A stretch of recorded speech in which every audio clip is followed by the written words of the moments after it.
I am a first 48, cop cam, police chase, all of that junkie. Okay. When I find one of these channels, I will binge watch, everything. I don't know why. I'm just fascinated by it. Okay. Could I have been a detective in a prior life? Probably not. I'm very squeamish when it comes to smells. So, unfortunately, I've smelled a dead body before, and I never want to smell it again. I couldn't do it for a living.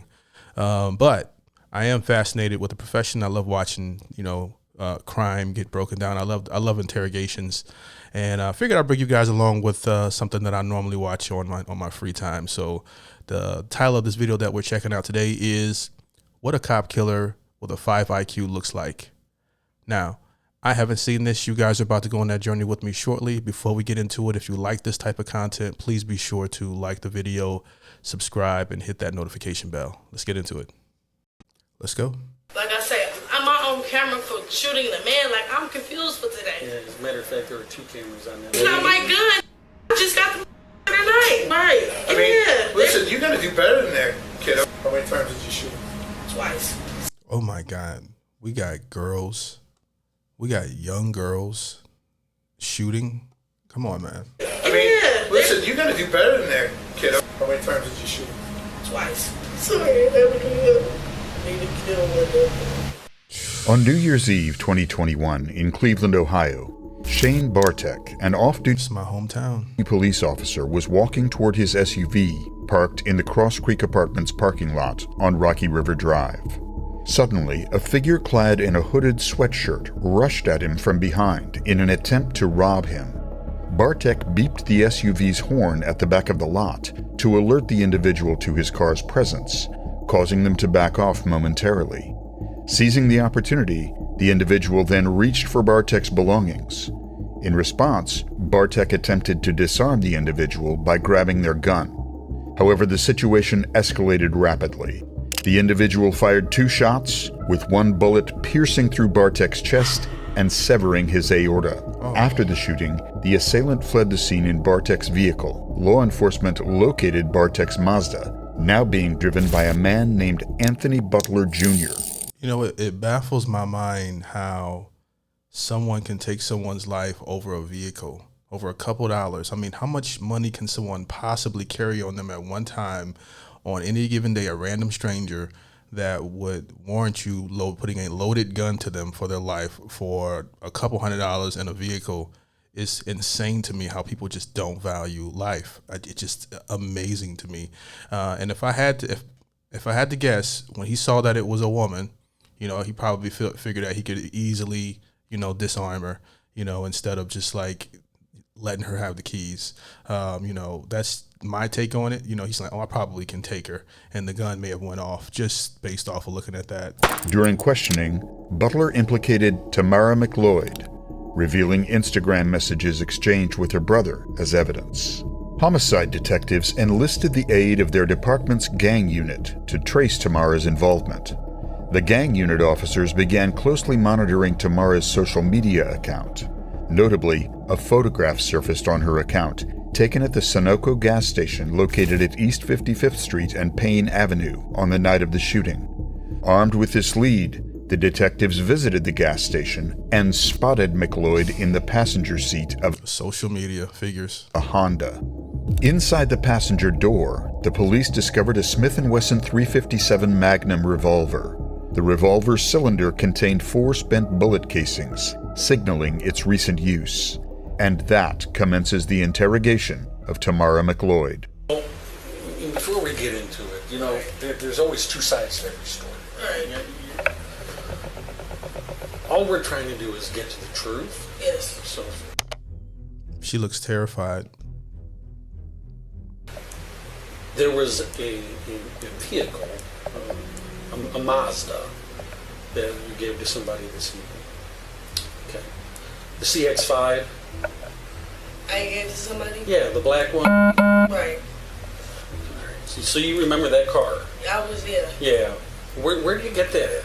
Somebody, I rent a lot of cars for friends and stuff. Where do you rent it at? My friend, I tell him, I want to drive and I pay him weekly. When you tell one lie, you have to keep building on that lie, and that lie gets bigger and bigger and bigger. Surveillance footage and her Instagram story emerge as prime pieces of evidence, bolstered by her criminal background. These factors contribute to the police's formidable case against her. However, their objective isn't solely to build a strong case. They aim for a confession. Usually, this goal isn't demanding, especially when the detectives carefully choose their words, as the lead detective is expertly demonstrating. This girl looks like she's 16 years old, and he said her prior record. What is going on in Cleveland? Okay, just craziness. I have family in Cleveland. I lived there up until like the age of 9, and even my family says, "Don't come back here. Don't come visit." Like, you know, it's not good. So it's crazy that these young people are taking over with the crime wave that's going on. It's just insane. Remember when I was talking about one of those defining moments in our lives? Yes.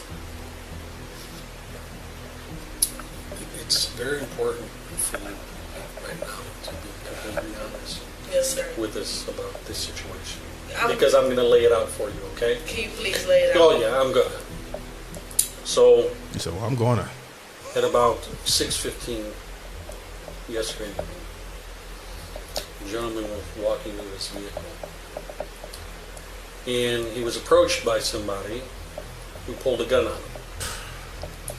You imagine? And that person robbed him of his car. But not only did they rob him of his car, but they shot him with the revolver that they had and killed him. And they robbed him of his life. Are we serious? Are you serious? Do I look like I'm not being serious? Right. So that's why we're here. Wow. So it's important for you to get out in front of this. Right, yeah. You understand what I'm saying? Right, yeah. This is one of those moments in your life that Hell you need yeah, to this is important. Yeah. Yeah. The detectives are doing an impressive job here. Despite having both the footage and evidence at hand that could directly implicate her, Need that confession. they refrain from pointing the finger by using the pronoun she. Yeah, they haven't accused her yet. I hate when I watch certain detectives on First 48 that are just horrible at negotiating. They don't know how to pace it. They don't know how to like to spin it, and also to kind of get them on their side. You know, when you're talking to someone, you want to connect with them, and they'll just go into it. So when did you do it? You know, I'm like, oh my God, this guy's trash. But they got some of those detectives are really good.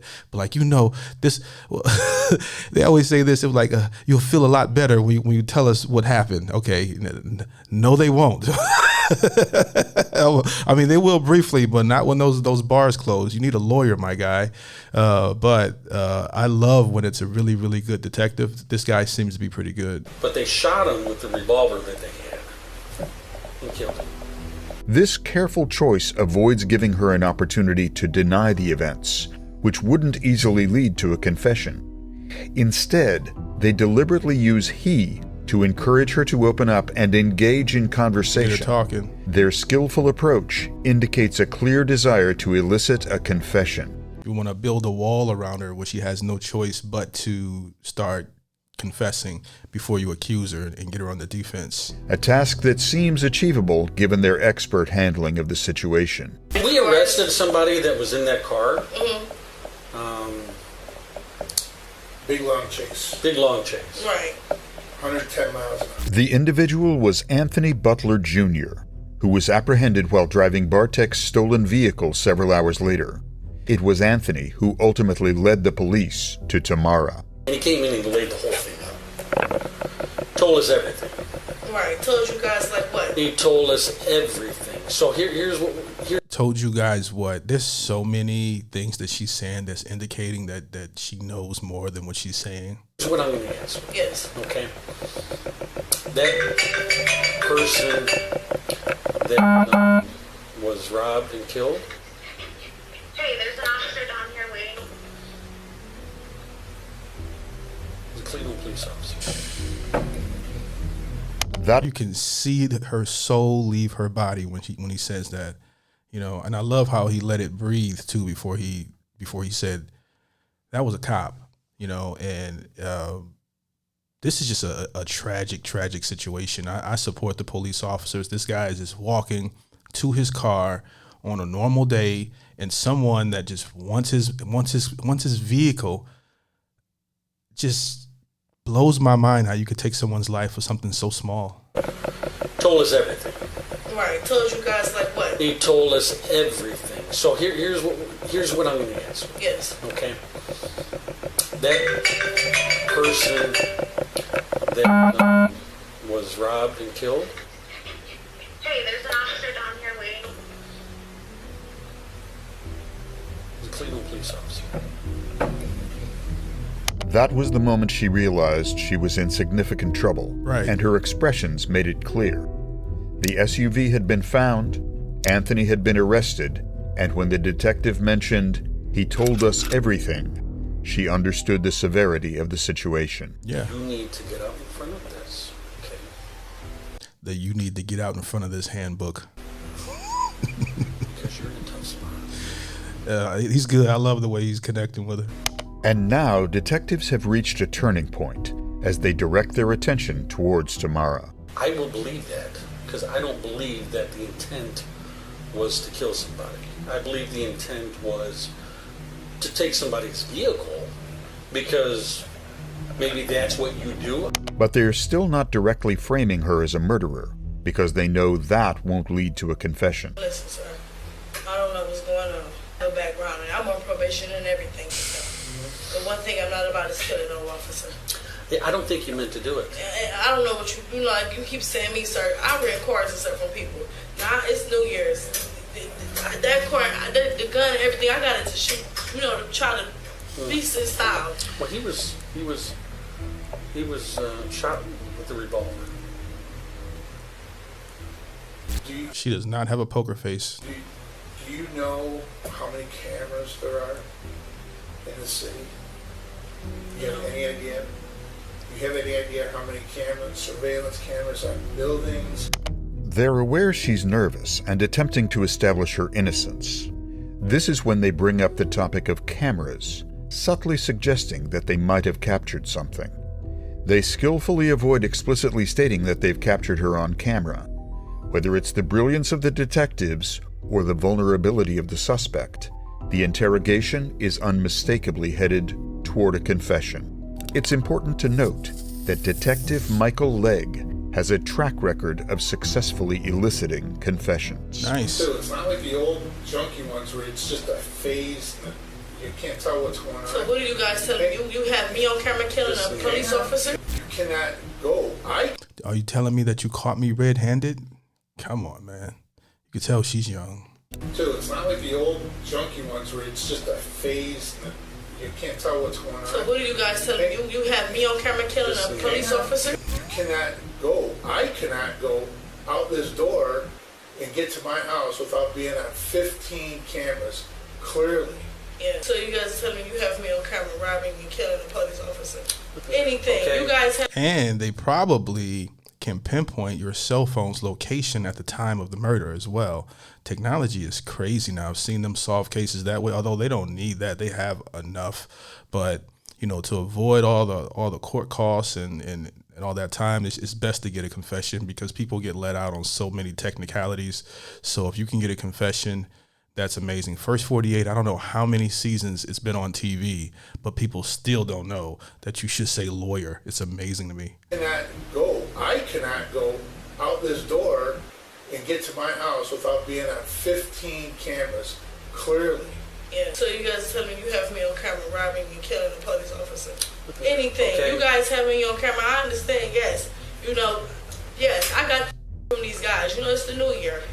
The cars, the gun.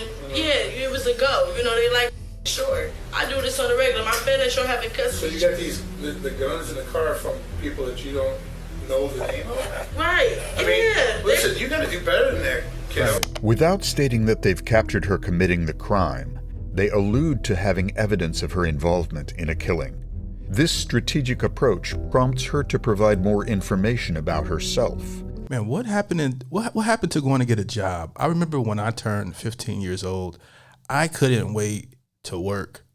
I couldn't wait to make my own money and not wait on allowance to get a job. And it never would cross my mind to go grab a gun and stick somebody up risk their life and my life for a few dollars. Okay.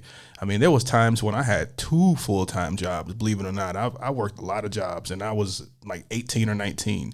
I've always worked. I just don't understand this mindset that these people just don't want to work and they just want to commit crimes. It blows my mind. Right. I mean, listen, you got to do better than that, kiddo. Without stating that they've captured her committing the crime, they allude to having evidence of her involvement in a killing. This strategic approach prompts her to provide more information about herself, a tactic they undoubtedly intend to use against her. And like I said, we were just shooting guns in the projects. Yeah. We were just shooting Because guns it in was the New Year's, projects. You're shooting the guns that were in the car in the projects? Yeah. How many times did you shoot? Twice. Just like other Even that's illegal. suspects, she attempts to remain connected to the case by admitting that she fired 2 shots due to it being New Year's Eve. In a residential neighborhood. However, her explanation... Now, I'm not going to sit there and act like I used to be ignorant. Have I participated in shooting guns all for New Year's when I didn't know any better? Yes. I've, long time ago. I've done it before. But then, I started learning about gun safety and a lot of other things. I would never do that now. It sounds like that's crazy to me. falls flat, as the gun found in the car from which she was arrested had been discharged 4 times. Sadly, one of the bullets she fired found its way into the chest of Shane Bartek. Even if she denies using a firearm, the gun residue test will undeniably reveal the truth. And indeed, it did. You met him down at Quincy, Yes. correct? How did you get to Quincy? I got to Quincy because I had Diane little car. What kind of car was that? Her blue Honda. The blue Honda. Mhm. Is that the one you were in Yes. this evening? Yes. You weren't in a different car? No. You're sure? Yes. So that's when you got the Mazda. Right. And that's a blatant lie. The video clearly depicts the killer driving away in Bartek's SUV, and at 6:21, merely 6 minutes after the shooting, Tamara was captured in the same vehicle. Back up. Listen, I want to explain something to you, okay? Yes, sir. I want you to listen to me carefully. How old are you? I'm 18 years old. You're 18 years old. You any kids? No. No? Okay. We've been doing this a long time. Yes, sir. All right. 18 years old. That's crazy. We've never met, right? Yes. I don't know you. Right. I don't know what kind of person you are. But I want to explain to you the difference between something that just got out of hand And something that was and went intentional. south and you didn't mean for it to happen, as opposed to intentionally doing what occurred. Because one potentially carries the death penalty, as opposed to the other saying, listen, I didn't mean for that to happen. I panicked. Things got out of control. Listen, sir. You listen to me. I know we had the death penalty in Ohio. You learn something new every day. For me, okay? You're 18 years old. You've got your whole life to think of here. You understand what I'm saying? Yes. Do you want to spend the rest of your living days No. behind bars? No. Do you ever want an opportunity to walk these streets again? Yes. She doesn't deserve another chance to walk the streets again. If you take someone's life, okay, especially an innocent person, especially a public servant like a police officer, he doesn't get a second chance. You do not get a second chance as well. You know, I know that she's still a baby to me. 18 years old. That's a baby, but old enough to know better. When I was 18, I was working. Okay, that is crazy to me. Just blows my mind watching this stuff all the time. Then what you need to do is you need to come to grips with what happened tonight. You understand me? Yes. Look at me.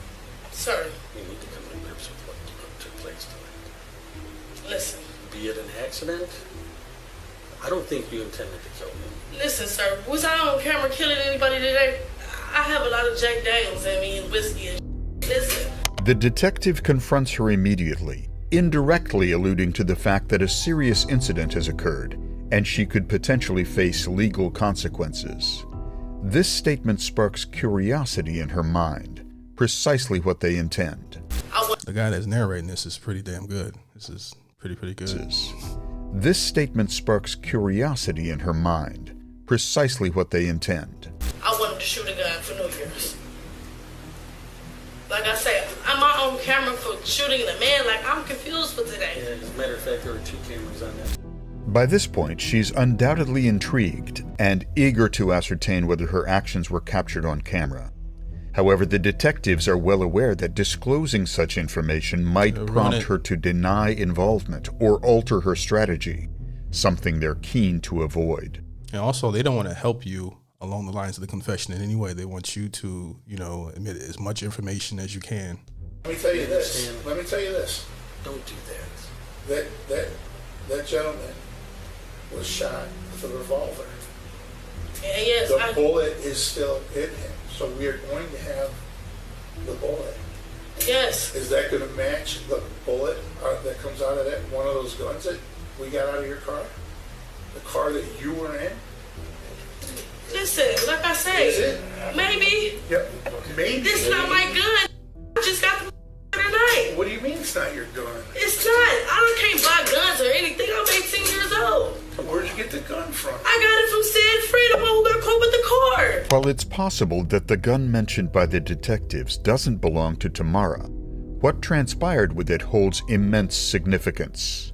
A .357 Magnum was discovered in her car, the same caliber as the bullet that fatally struck the officer. Relax. Just listen for a second. Listen to these times that I throw out. All right. So around 6:15, this incident occurs. Yes. Okay. Around 6:20, maybe 6:21 to be exact, Cedric messages somebody and said, my sister got a Mazda to trade for the car. Right. Sound right? Listen, sir. And then they're told to meet down on 40th. Right? Right. Okay. So you had the Mazda at that point. At 6:20, 6:21, you had the Mazda. Right. Okay. Does that sound about right? Yeah. They got you. 6 minutes after this guy was shot, you had the vehicle. Okay. This is what I'm trying to explain to you. Don't bury yourself into a dead end of the case. Okay? Don't do that. I don't think... I'm a little intoxicated. I get it. I don't think I honestly, listen. I don't think you meant for this to happen. McLeod has been informed that her claim of acquiring the vehicle at 7 p.m. lacks logical consistency. As established earlier, she was captured on camera departing the Mazda around 6:21.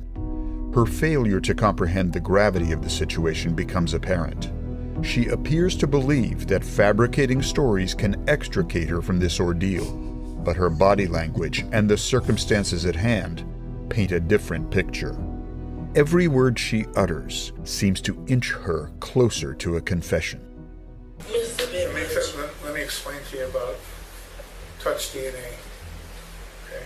Yes, please. All right. And we're going to ask you to submit to a DNA sample voluntarily if you want. If not, we're going to get a search warrant. We'll get it from you. Okay, so we're going to get your DNA one way or the other. And I'm not, I'm just telling you that's going to happen. So my DNA is on this man. We're going to find out. We're not saying that you physically attacked this guy. Maybe he was trying to disarm you. Maybe he was trying to grab that gun away from you, and you got away. And when you pulled away, the gun went off. That's what we're trying to tell you. We don't think that you went up there to kill that guy and take him. I don't think that's what you did. Right? We think you went up there to rob that guy. And he came after you to get the gun out of your hand measure 5'4" female, which by the way is the exact same height. The exact same height. You know how we found that out? Because we measured how tall the minivan was that you guys were next to. That's pretty And slick. now the stage is set. That's pretty smart. That's how they were able to get the height. They looked at the van and compared it to her height. Wow. They've almost reached their desired outcome. They mention that having her DNA will sort out the majority of the case. Second, they bring up that they believe the killing was not intentional, which obviously will make it easier for her to confess. Third, they bind her with her own lie by stating that the person who was seen was 5'4" or 3 inches, and McLeod admitted that herself. A struggle. I'm 5'3", a woman at that. I can't struggle with nobody. A woman at that. This is why it's said that you have the right to remain silent. Anything you say can and will be used against you It's only been in every cop movie ever. in a court of law. Tamara's blunder is a visible demonstration of that. Robbery went bad. He got in his car. You had away. We didn't just pick your name out of a hat. Somebody led us to this. Some evidence led us to this. The videos led us to this. You got a gun that's a pistol. We didn't find any shell casings on the scene up there. Our boy was shot, and the bullet's still in him. I don't even think you knew that you hit him, to be honest with you. Probably not. Honestly, I think you thought you scared him because he took off running one direction. You took off running in the opposite direction towards his car. I don't even think you knew that you shot him. I really don't. Sir, is this me on camera? Like, do y'all have any footage? Yes, it is. It is. That was a really hard attempt there. I mean, it was nice too. They were kind of coaxing her into it to agree with it, and she's almost there. He took off running one direction. You took off running in the opposite direction towards his car. I don't even. Trying to massage it like I don't think it really. You didn't really. They don't care whether you meant to or not. They just want to get a confession. think you knew that you shot him. I really don't. Sir, is this me on camera? Like, do y'all have any footage? Yes, it is. It is. It's my face. Yes. My face is on this camera. You know what's more important than having your face on camera? DNA. Is your DNA. Is that red van that he was talking about that we measured to get your height off of? That van that you fell into when he reached for the gun and that little struggle started to take place? If I touch that right there, my DNA is right there. Those crime scene guys can come in here, swab this right here, and guess what? There's no denying my DNA. It's not always conclusive though. You can't replicate it. You can't say it wasn't me. We can get DNA off of his clothes. How are you going to explain that? That's the moment she realizes she can't get away with it. They have left her with no choice but to accept what happened. The mentioning of touch DNA has made her extremely vulnerable. And it's worth mentioning that her face wasn't captured on the camera. However, the detective insists that her face was caught on That's because they're allowed to lie to you. camera. But it's 100% legal for detectives to lie in the interrogation room. That's right. That's why the best thing to do in an interrogation room is to stay silent. Either you intentionally meant to kill this person, or things got out of control. You didn't mean for the gun to go off, and you didn't even know you shot him. I think the only way, and this is just me throwing something out there, that they're going to be able to handle the crime that's going on in these cities from the youth, like in Cleveland and Chicago and Detroit, all these different places, is they're going to have to start holding these parents accountable, because most of these parents are just allowing these kids to do whatever they want, and they don't care. She's 18 years old. I don't look at this as her fault. I look at this as her parents have failed her. Okay, more than likely from a single parent household, more than likely just from a mother, with no man in the house to help with discipline, with setting boundaries and structure, which is generally the role of a man. You're going to see this, and it's not. You can't just say, why does this keep happening? It's happening because of the breakdown of the family. And, that's just my take on it. Until you're sitting down here. Because listen, we've sat across from people. You do not come across as the type of person that would intentionally set out to kill somebody. No. So is that what happened? It just got out of control? And I'm sorry that happened to you. Sorry it happened to you. I don't believe that you meant to do it.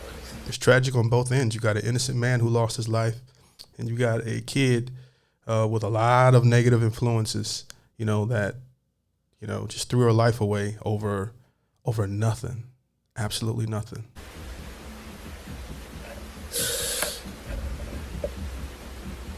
I don't even think you probably didn't know until the police stopped you that he was getting shot. Did you? No. There it My is. friends left me over there. He got a charge. These girls.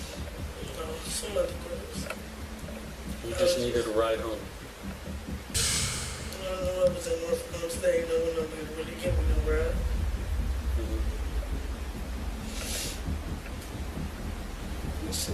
Life in fucking prison. This is what we were trying to talk to you about, though. The difference between what your intent was. You understand what I'm saying? I'm sorry? It was that. You had to kill that man. I need to kill one of them. It's like embarrassing. Like, You don't need to worry. The news is the last of your worries. Yeah, don't even worry about that. I'm about to spend the rest of my life in prison. And she confessed. Right. As mentioned earlier, she was left with no choice but to confess, and the detectives expedited the confession by presenting the two scenarios. Honestly, no one would willingly choose the first scenario, where you confess to killing someone intentionally, even if you did. Right. Tamara was taken into custody immediately. She's been charged with murder, aggravated murder, felonious assault on a police officer, grand theft, and several other charges in connection to the shooting death of Officer Shane Bartek on New Year's Eve. The family of Shane Bartek did not opt to seek the death penalty, but McLeod will spend the rest of her life in prison, with the possibility of parole. However, the severity of the penalties against her makes it clear that her release is highly unlikely. The way I look at this is extremely tragic on both sides. I know a lot of people like to focus on on the person who committed the crime, but I also like to look at how she even got to that place in the first place. Because if all we ever do is just keep, saying we need to just lock up all the bad people, we don't really fix the issue. We don't fix the people that are continuously breeding and having a bunch of kids that are not being raised and are just letting social media and music do their thinking for their children, and that's the case that's going on in a lot of these places that no one is speaking up about. They just want to say, we need to be tough on crime. We need to do this. We need to do that. We need to start holding these parents accountable, okay, as well, because, a lot of the crime, although it's being committed by adults, the youth are starting to commit some of the craziest crimes now as well. That's what I'm seeing. I don't know if you guys are watching the same thing I'm watching. And last time I checked, I thought the youth was the future. Okay, so why more attention isn't directed towards that, I don't know. But I don't know. This one it was entertaining to watch, but still sad and tragic at the same time. If you guys like the video, please be sure to let me know that by liking the video. If you want to support the channel, you can buy me a coffee in the link below, or check out my Patreon, hit me up directly, and catch content that doesn't make my YouTube channel. I appreciate you guys for rocking with me. Hope you have a great night. Peace. I did it.